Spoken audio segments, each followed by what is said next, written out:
Hey, Bears fans, welcome to another edition of Ultimate Insider, Bear Insiders Podcast. I am Mike Pawlawski, former quarterback and radio color analyst.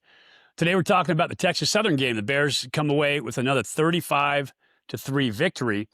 But if you're watching the game, you felt a little downhearted in the first half. The Bears only put 11 points on the board in that first half, although the defense was really good.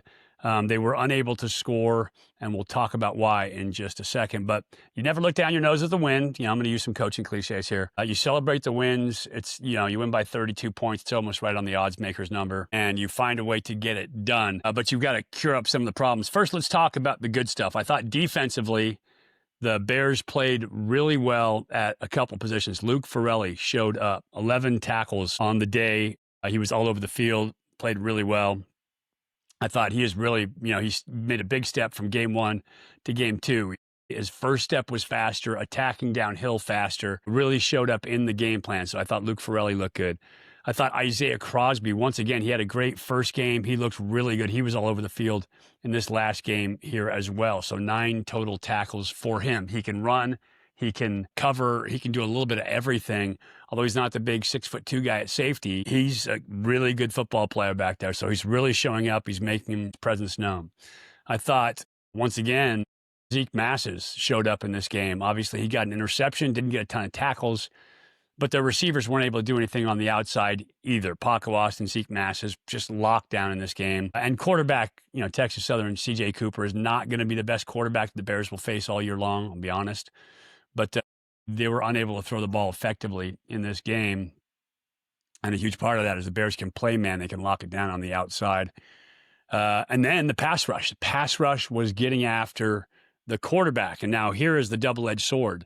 Those guys really athletic. You're talking about McCulloch on the outside. You're talking about T.J. Bush on the outside. Guys who can really rush the passer. T.J. Bowlers can get it done, get pushed from the inside. And then the guys who come in behind them as well can all get after the passer. The problem was when you rush the passer, you have to have integrity. You have to keep a solid pocket, especially against a guy who can run like their quarterback could. And when you get out of a lane, if you get 2 guys above the quarterback, or if you get, 3 guys on a side, or just you wash out the rush, you really get yourself in trouble because now that quarterback has nothing but green grass, especially when you're playing man behind that kind of pass rush. And so that's what happened. I think the majority of the rushing yards came from C.J. Cooper scrambling in this last game because the Bears were getting out of their passing lanes on defense. So that's one thing on defense. Obviously, the second thing on defense is stupid penalties. You cannot have stupid penalties. There were 2 late hits, roughing penalties. One was an automatic first down on third down. Cade Oluwave got the late hit on the quarterback, and with a targeting because it was helmet to helmet. And Cade is, the best football player on the field at all times. And he's a team leader and he's a good dude. He's not a bad dude, but that was a bad penalty because that affects your team in that game for sure. And a good team at that point would make you pay for that. They would put the ball in the end zone. That could be a game changer, but it also affects the team for the next game because Cade is out for the first half of this upcoming game. And so as a player making that kind of mental error at that point in the game, it costs your team in 2 games. And so that's got to be corrected. That, Cade's he's just too good a player to make that kind of mistake. He's got to be the leader out there. He's got to be smart. He's got to pull off when he pulls off, take the hit when he's got the hit, but definitely can't get the targeting and get ejected from a game because that's just too costly. Bears got several of them last year early in the season. So that's got to change on defense. But I think overall, held Texas Southern to 2 net yards rushing, held them to 140 yards passing, and I think the defense showed up. I think they were really, really good. Offensively, the first half, you had 3 straight 3-and-outs, and that was frustrating. But here's the good news behind that. There are things that can be easily cleaned up. Let's talk about our young quarterback. I don't think anybody needs to panic over our young quarterback. Jaron Sungapolatelli is going to be really, really good here. I think a couple things happened in this game. You've got weeks to prepare for your first game coming into the season. True freshman, that helps a lot. It makes all those reads, you've seen them over and over and over again. everybody's telling you they're not expecting a lot from the freshman. They're going to let the team help out.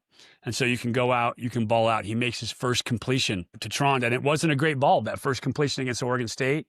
It was underthrown, it was in peril, and Trond went up and made a play for him.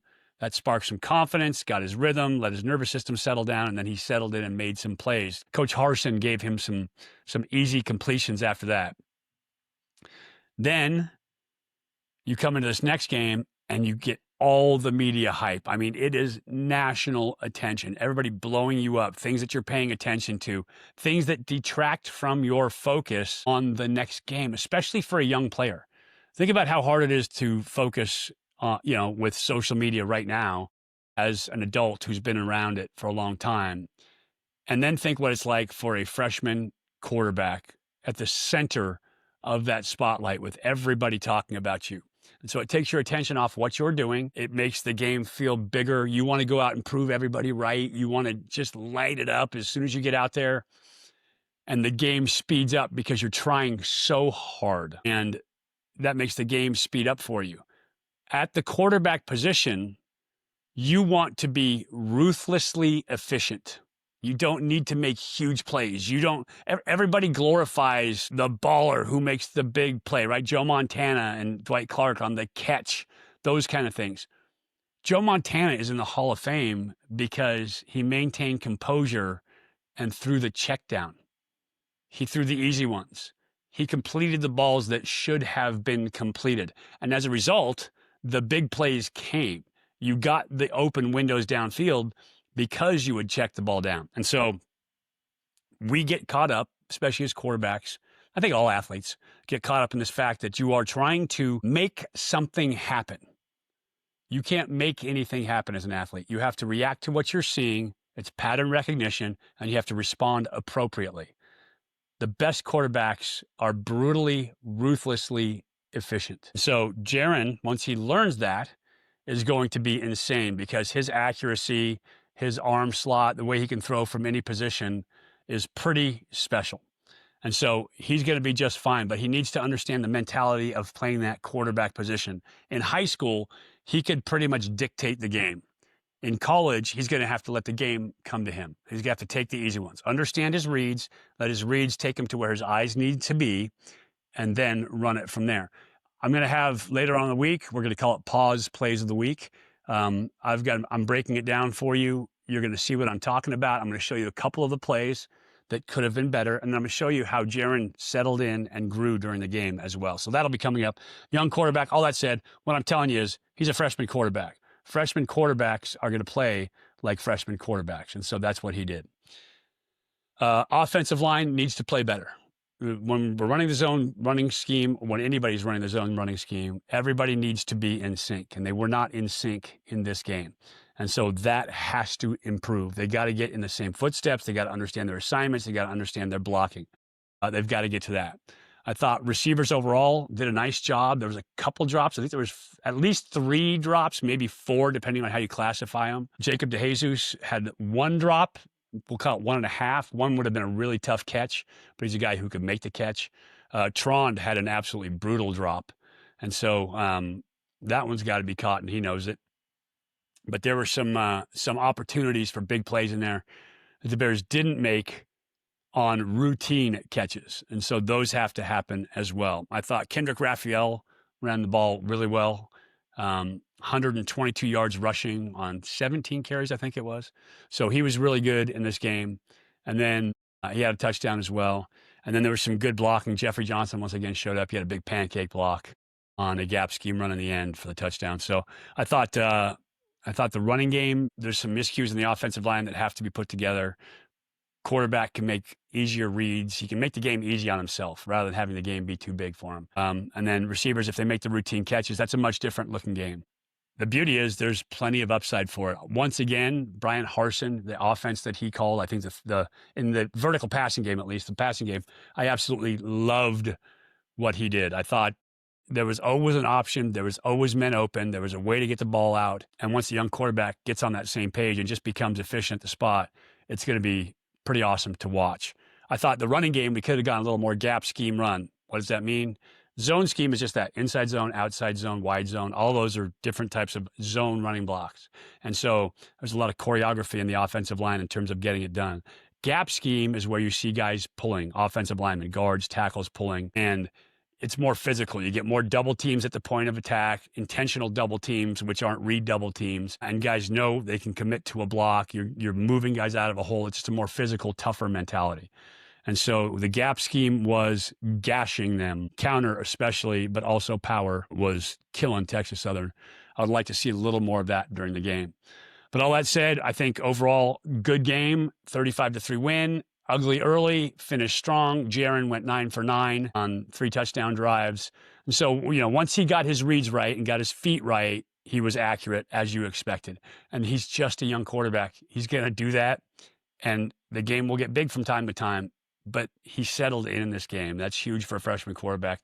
And this will be an awesome lesson for him to learn from. It's great to learn in a win. I bet right now he feels icky. Like that feels awful as a quarterback. You miss 1 or 2 reads, like, oh, I had a horrible game. You could be 67% pass. You'd be like, oh, that was awful. And I'm sure he feels like that. But it wasn't as bad as it felt. He's just got to get on page with his reads and slow the game down. Let his nervous system come to him. Let the game come to him and be ruthlessly efficient. All right.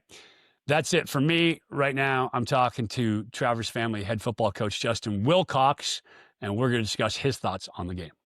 Coach, we watched Sungapolatelli be so good week 1 against Oregon State. And one of the points I made on the air was you get months and months to kind of get ready for that first game, right? You know your reads. You got a lot of plays, probably 2 weeks of hard game planning. And so for a freshman quarterback, that's great because it gets your eyes in the right place. You help to make your right reads. But then once you get in the season, it's week-to-week game planning. And college football is a lot more intricate, a lot more detailed than high school stuff. And some of that freshman growing pain stuff showed up this week for him. Offense is never on one guy, and we'll talk about other positions. But you saw some of the freshman stuff out of him this week early on in this game. Talk about that and what it looked like on film.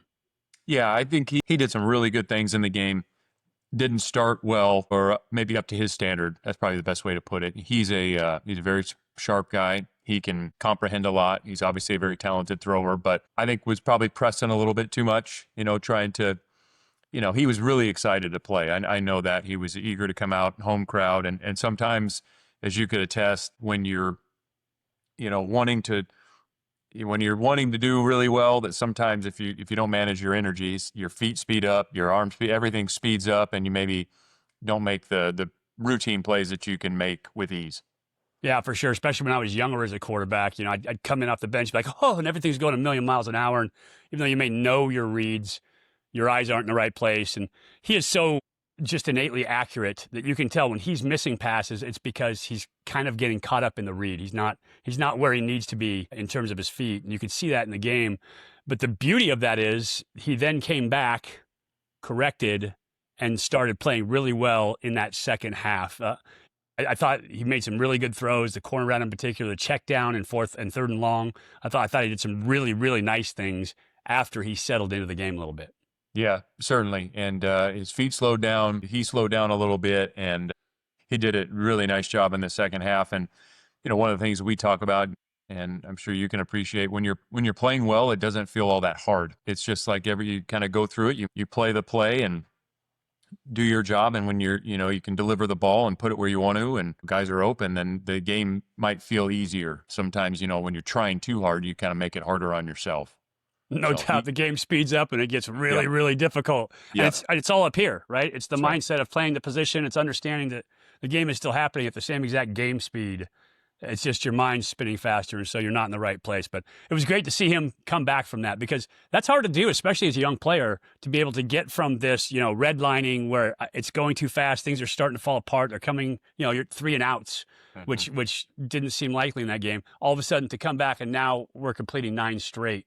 And so, young quarterback, you're going to have some growing pains, but that can be a great lesson for him in a game where you could get away with it. Talk about the offensive production, because Jaron actually ended up really good, 27 for 38, 259, 1 interception, but that's a communication issue. The receiver kind of sliding out of the hole a little bit, the quarterback not on the same page. Those things happen. But And the running game was really good in this game. You actually had Raphael Kendrick, 122 yards on the ground. So talk about the offense and how they kind of showed up in terms of skill positions. Yeah, I think we played ourselves into rhythm, which you mentioned. And I think what's important that we talked about as a team, and the same for the defense and special teams, like we need to be held accountable of what we're capable of. Not the stats maybe showed up and favorable for both sides, but when you watch the game, like where are the areas that we just were not up to our standards or not up to playing to what we're capable of being. They did, as time went on, especially offensively, the running game got going. Kendrick really took a step forward. The O-line got better and better, fitting people up. I thought, the receivers, especially later in the game, kind of started making their contested catches and tight turns and getting first downs. So I thought that showed up really all over. It's a great lesson to learn. We just want to make sure that each time we take that field that we're learning something and applying it to the next game. Yeah, no doubt. 11 receivers actually touched the ball in this game. I think that's so unique to a Brian Harsin offense. Usually you'll get, if you get 7 guys to touch the ball, it's pretty good. But 11 guys touching the ball, that means you're finding a way to get guys in the game. I thought, again, Jacob DeJesus did a really nice job. Mark Hamper now continues to show up, right? He's finding spots. He's the shallow cross on that check down. He's the corner route on the smash concept. And Mason Minnie, is showing up again. Talk about those 3 guys, the new faces on the receiving squad, and how much they add. Yeah, Jacob, the things that he can do, obviously in the return game, but also in the perimeter, getting him the ball in space, one-on-ones. He's hard to tackle, so he showed up. And then, he is, he's upset with himself because he had 2 other plays that he felt like he should have made, and there's small little details that can help us make those plays. But he did a good job. I thought you hit it on the head with Mark Hamper. Hamp is a guy that's very dependable. He's tough. He's smart. He knows the game. And so his production we saw. And then Mason Minnie, the more he plays, the better and better he's gonna get. He's doing a nice job. The first 2 games he's been here, he certainly has opportunities to get better. But it's really nice to see him catch and run and some of the things he can do with the ball. Yeah, he keeps improving. Did anybody tell Hamper that the bad jerseys come from inside out, that when you catch it, don't try to fold back in? Yeah, those are some lessons that we can learn. Just, hey, tight turn, get what you can get. Everybody's chasing the ball. I was laughing about it. It'll be on video later, but he catches the corner route, and instead of just getting upfield and getting an extra 3 or 4 yards, he turns back in, and one of the linebackers comes and whacks him in the shoulder. So that's an easy way to learn the lesson right there. It's just like, don't touch the stove. It's hot inside. So good. Let's talk about the offensive line. Early on, zone scheme runs, and we'll get a little bit in the weeds here, but the zone scheme runs, it's such a dance between 5 or 6 guys back there trying to get everybody in the right place, the right steps to, and then the back has to hit the right hole. Talk about the offensive line, because it was a little out of sync. You weren't getting a lot of movement up front early. Yeah, I agree with that. We felt the same on the sideline. Some of them were technique errors. Some of them were identification error. So, again, the more repetitions those guys get, the difference between a really good-looking run play and one that gets hit in the backfield is, a guy taking a step with a wrong foot. It is just so small. And so getting guys on the same page, so we're playing really confident, coming off the ball, working our combination blocks, creating a new line of scrimmage. That's key to a efficient run game, and then obviously having the backs behind who can do something with the ball. But I thought they got better throughout the game. Same thing with the pass protection. We had a pre-snap penalty, which we have to get rid of, and a couple times in protections where guys maybe stepped the wrong way and somebody was expecting help and didn't get it. Those are the things you have to clean up, because it just goes from you have a chance at a great play to it's a negative play, and it's about that much. So we have to do a better job there, but they worked really hard at it and are prideful, so I know they'll be better this week. Yeah, for sure. There's so much detail on the offensive line that people don't see, right? They just think, oh, the quarterback this, or oh, the running game's not working. It is literally, Robbie Tobeck said it the best. If a team is a band of brothers, then the offensive line is quintuplets. They just literally have to step in sync to their assignment, do the right thing, get the hand in the right place, and when it happens together, it's magical, right? It's like watching a really good dance, and when it doesn't, it looks a little helter-skelter out there. So that's always got to improve. But the gap scheme running, power counter more, was working really well in this game. And I thought that was a nice change-up when we were gashing them on the gap scheme stuff. Yeah, we did. We started coming back with a little more of our counter game. It also gave us opportunity to, kind of wash everybody, get a kick, and then a second puller up through the hole. Mm-hmm. The backs read it well. I thought Kendrick had a couple really nice counter runs, and then we ran a power later in the game that hit really nice and clean for a touchdown with LJ. So, yeah, it was good to see that. We're just going to have to keep getting better because we're going to see bigger and faster and stronger throughout the season. Yeah, and I mean, I call him out again. Tight ends played pretty well in this game, too. Jeffrey Johnson, in particular, got a pancake block on that touchdown that you were talking about. Just a big lead inside and took somebody off his feet. Yeah, the tight ends they did some really good things. I think overall they can block better. That game, we came out of it with some production there, but definitely that group as a unit, can block better than we did. Well, it's always good to be looking for it in a game like that where you can get a 35-3 win. Let's talk about the defensive side of the ball. You held them under 200 yards total offense, 52 yards rushing, 140 through the air. How do you think your defense did in this game? Thought they played hard. The effort was good. Thought we tackled better. Pre-snap, we were pretty good in terms of alignment, assignment, communication. There's a lot of moving parts out there. The thing that really showed up that we have to do, there's two things. Our pass rush integrity. We had some great rushes. Like, we have some guys that can rush, McCullough and TJ, and both TJs, Bush and Bowlers, and Victor had a good one. Cade, when he's activated. We have some guys that can rush, but we weren't coordinated in our rush lanes. And to me, that's really where their offense came from. We ended up with guys past the quarterback, or too many guys on one side of the quarterback, and then the guy scrambles to pass or scrambles to run, and that's where their offense came from. So that was an issue that's going to get fixed. Again, it's good when you have guys that can win pass rush, but you got to be coordinated in how you do it. And then the other one was the decision-making. We had 15-yard penalties, really bad one on a third down by Jaden Wayne, hit the quarterback late, gave him an automatic first down.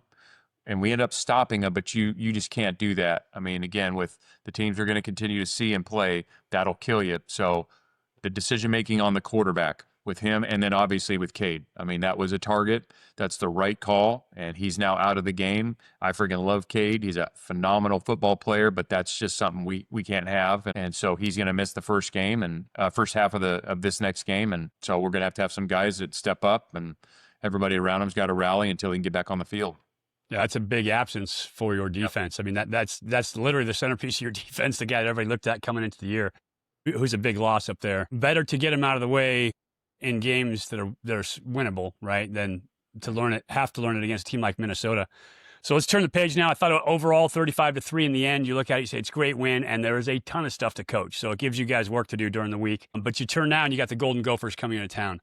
I watched their film. It's hard to tell based on opponents per se. They've played Buffalo and they've played Northwestern State. I literally had to go figure out which state they were Northwest in to find it. And so Northwestern State was ranked below a couple of D2 and 3 schools in the state of Minnesota overall. But Minnesota looks like they got some pretty talented cats out there. Defensively, they got an edge guy, number 0. We talked before this. They look like they can get after the passer off the edge. What do you think? Yeah, they're big. Interior guys are big, and then those edges are big physical guys. Number 0, really good player. Our tackles and tight ends going to have to be ready to go. He's a darn good player. Their safety, the boundary safety, is an excellent player. He was a freshman All-American last year. Returner, might play offense.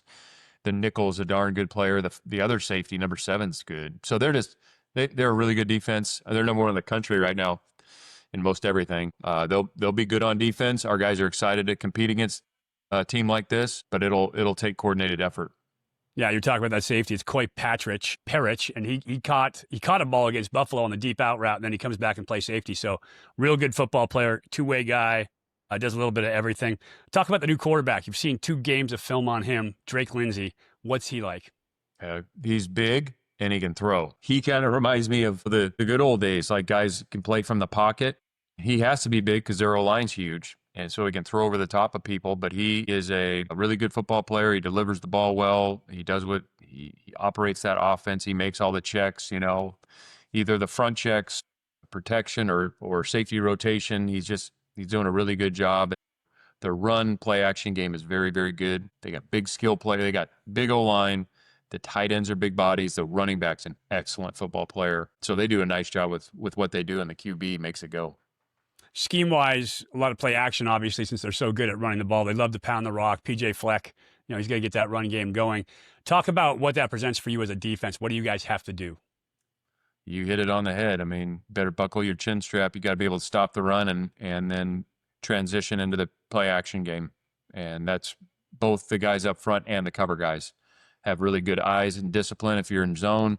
And when we're in man, that we're great with our run fits and guys are winning down the field because they're going to challenge you down the field in the play action game. And if your eyes aren't good in the zone game, then, they get people open. But it all starts up front. I mean, we got a great challenge ahead of us with their run play action game, and our guys are going to be fired up for it.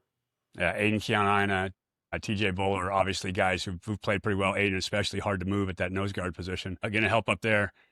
Got a couple of guys at that corner position outside. Paco Austin, right at one side. Zeke Massis, who got another interception this past week. When you go into man, they're going to face a little better skill guys this week. How is the matchup? It'll be challenging. They got good players, and so those guys, whether we're in, zones playing 3 deeper quarters or whatever we're in, and then our man stuff, like they're going to have their work cut out for them. But those guys, that's what they do. I mean, that's why corners play corner. I don't know if I ever want to recruit a corner that just says I want to play cover 2 all day. Like there's they're out there to be able to cover, and those guys, I believe in them. I know that they have the ability to do it, so it'll be a great challenge for them this weekend. Yeah, great call. It's like recruiting a receiver who doesn't want the ball or a quarterback who doesn't want to throw the vertical passing game, right? Don't want that out there. No. Coach, appreciate your time today. Look forward to watching the game this week. It's a gold out, right? I think it's the first gold out I remember in Memorial Stadium in years. Gold out. Bring your gold, Mike. Bring your gold. Yeah, exactly. Everybody bring your gold. Thanks for the time today. We look forward to seeing the game this week. All right. Go Bears. See you. So that's Travers family head football coach Justin Wilcox, and coaches hate it during the game to see those mistakes during the game because all that work you put in during the week. But then they love it in the film room because now you can correct it, make it better. Guys can see where they're making those mistakes. They say the eye in the sky never lies, and it did not lie in terms of that game. There's a lot to clean up, and the Bears are going to have to do it to face Minnesota this week. Minnesota comes in. It's a P.J. Fleck coach football team. I like P.J. Fleck as a head coach. I think he brings the right energy. I think he does a nice job there at Minnesota. I think he's the right guy for the right job in the right place. And so he's put some credibility into that Minnesota football program. They play hard. They are not necessarily a physical matchup, man-to-man pressure team on defense. They'll play a ton of zone, and they have some really good football players back there. They'll bring pressure with their front four, and they got good front fours. We talked about 2 good edge guys out there, a good nose guy inside, so the big inside. And then they'll play zone behind it, and they'll try to take that ball away that way. Stop the run with the physical size and some get off on that front defensive front. And then they will try to force you to punt, or they will try to create those takeaways in that zone matchup. So the Bears tackles in particular have their hands cut out for them, have their work cut out for them this week because they have their hands full. These guys on the edge are tough. And so we're going to see what the Bears tackles are made of this week against good Big Ten pass rush competition. I think the receivers, because you're playing in zone, have to be smart about where they sit down. The one interception last week was a miscommunication between receiver and quarterback. As a receiver, you've got to sit in the hole where the zone is and not slide back out. And Keon Gray sat and then immediately retreated out of that hole. So have to do better than that. Guys have to know their assignment, work their assignment. And the young quarterback just needs to settle in. It's going to be a big atmosphere. It's going to be a gold out Memorial Stadium. But he's got to find a way to understand that he's just pushing paper. All he's doing is getting ruthlessly zen, right? Ruthlessly efficient.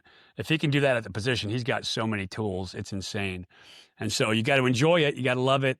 But you can't let that take you over the top to where now you're pressing. You're not playing. It's not fun. It's too much. Just let the game come to you. Play and settle in. He'll be good. Defensively, I think the Bears are going to miss Kedu Olave for that first half. I think that's a tough one to lose him because he is the best football player on the field, and he would be in this game, no matter which side of the ball you're talking about. And so he's a tough one to lose. They have a really good running back in Darius Taylor at Minnesota, good football player. Quarterback Drake Lindsey, who has a history of Arkansas football in his blood, and we'll talk about that on the broadcast as well.